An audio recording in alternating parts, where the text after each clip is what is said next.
So, ladies and gentlemen, it was just CM Punk's UFC debut, and what most people thought was going to happen actually did happen. Now, I kind of was not hoping for that outcome, but like I said, what most people thought was going to happen did happen. Now, watching the embedded series with CM Punk and the actual like documentary series they had with CM Punk, I start to really root for him. I really start to go on ahead and really hope that he. Oh my goodness, it was. Anyways, man, first round, Gall submitted him with 214 in the first round. With a he choked him out, and like I said, what everybody thought was gonna happen did happen. As soon as the fight started, Gall CM Punk came charging directly at Gall within the first 2-3 seconds, just bull rushed him, and Gall goes for a fake overhand and immediately goes for a double leg and takes him down and just started pounding on him from there.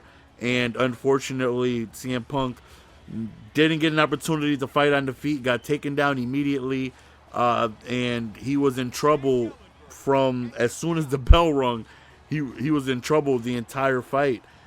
He just got pounded on. The very first strike that Gall hit him with was vicious.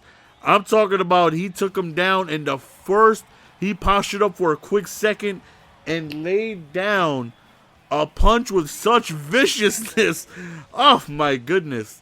Now, that's what happens when you have somebody with limited mixed martial arts experience. You go up against somebody who's been doing this for their entire life, and CM Punk has been training for 2 years, but it's just unfortunate that it's not enough. And a major factor of not having any type of MMA or just any type of mixed martial arts experience is the ground game.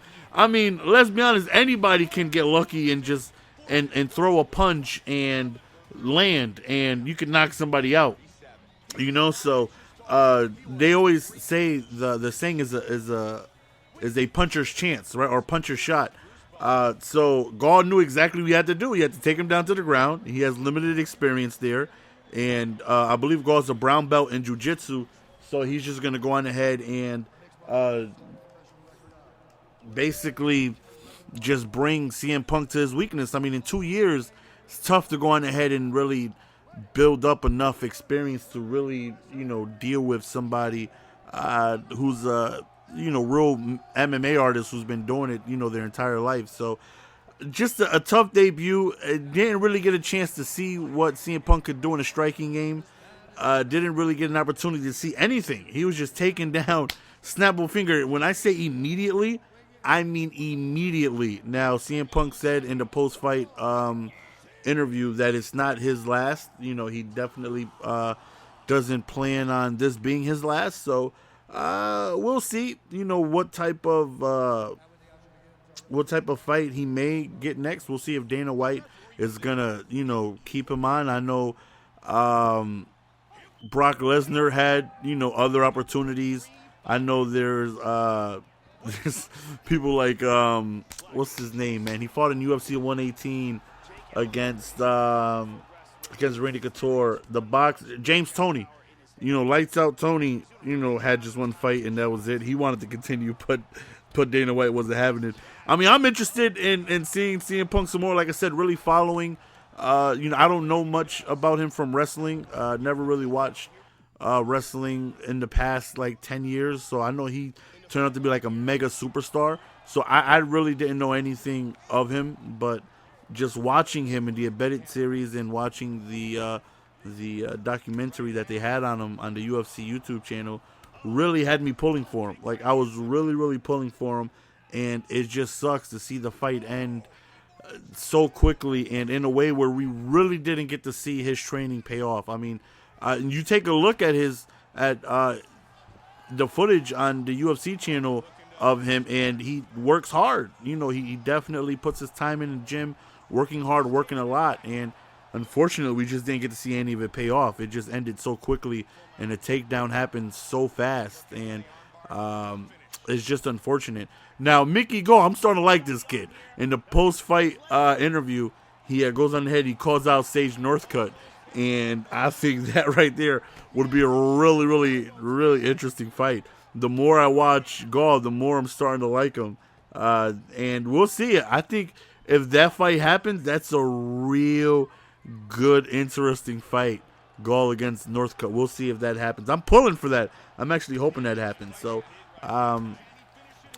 just a little disappointed in the debut of CM Punk. Like I said, I would have loved for the fight to go longer. Maybe see, CM Punk get some strikes in, get his confidence up. But what I thought was going to happen happened. As soon as the fight began, I'm like, okay, you cannot allow this guy to take you on the ground because he has a severe advantage there. And, you can go on ahead and like I said, land a lucky shot that can end somebody's night. But it's highly unlikely you're going to, land a lucky submission or get yourself in a lucky position against somebody very skilled on the ground when you're not. So it sucks, man. I was pulling for Punk. It was. What I would have loved to have, you see this video game footage? I was wishing something like that happened, but unfortunately, it just did not. But anyways, man, that's the end of the video. It sucks to see CM Punk lose so quickly. Sucks to see him lose in a way that I was envisioning happening, but didn't hope it happened. And it like I said, I was pulling for him, man. I really was, and I was hoping he can somehow catch lightning in a bottle with this first fight. It was just rough, but hopefully this isn't the last we see of him. I'd love to see him again. He's a little up there in age. He is 37 years old. I don't know how really motivated he is at this age to, continue, but we'll see. Hopefully he does continue because I'd love to see more of him, and hopefully he can go on ahead and get back in the octagon and actually perform better. So hopefully you guys enjoyed the video. So far, CM Punk in his octagon debut, 0-1, and like I said, hopefully it's not the last we see of him. See you guys next video. Hopefully you guys enjoyed. Love you guys. Appreciate the support. Peace!